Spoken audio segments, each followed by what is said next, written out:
they went out into the Mount of Olives, and Jesus said unto them all, Ye shall be offended of me this night, for it is written, I will smite the shepherd, and the sheep of the flock will be scattered abroad.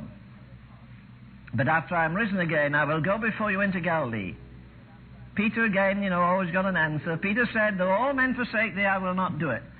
Verse 35, Peter said unto him, Though I should die with thee, yet I will not deny thee. Verse 37, he took with him Peter and the two sons of Zebedee, and began to be sorrowful and very heavy. Then said he unto them, My soul is exceeding sorrowful even unto a death. Now, would these smart boys that say there's no sorrow and hardship, would they accuse Jesus of lacking faith? If everything comes in answer to faith, he says he could do nothing in one city because of their unbelief. Now, why didn't Jesus overmaster their unbelief with his faith? You can think about that for a while after. Then said he unto them, My soul, verse 38, is exceeding sorrowful even unto death. Tarry ye here and watch with me. And he went a little farther and fell on his face and prayed, saying, O my Father, if it be possible, let this cup pass from me. Nevertheless, not as I will, but as thou wilt. Middle of verse 40, he saith to Peter, Could ye not watch with me? Because he came and found them asleep. Verse 42, he went away again the second time and prayed, saying, O my Father, if this cup may not pass away from me, except I drink it, thy will be done. And he found them asleep again, for their eyes were heavy. And he left them and went away again and prayed the third time, saying the same words. Then he cometh to his disciples and saith unto them, Sleep on now and take your rest. Behold, the hour is at hand, and the Son of Man is betrayed into the hands of sinners. Now look, between that and the next verse, there's possibly hours. But notice the infinite mercy of Jesus. They failed him once, twice, three times. In his darkest hour.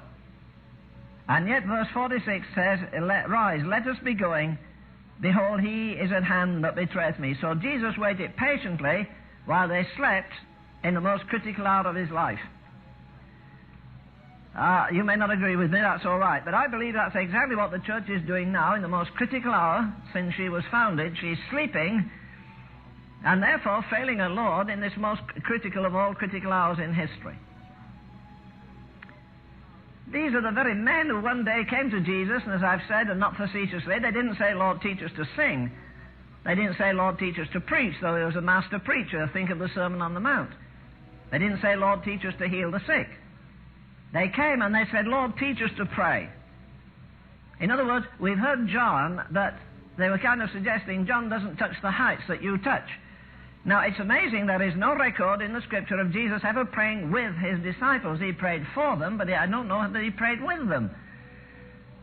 It's like Dr. Tozer going to church. When he went to church to the prayer meeting, nobody dared pray because they were afraid it would look so bad. And then he would pray, and after he prayed, nobody dared pray. Because he prayed not just with a vocabulary that was more expressive, but he prayed in a dimension, in a depth, in a height that left everybody floundering. Waters to the ankles. We're only just in this business. And I think this is the most awesome thing ever that Jesus did, apart from the cross.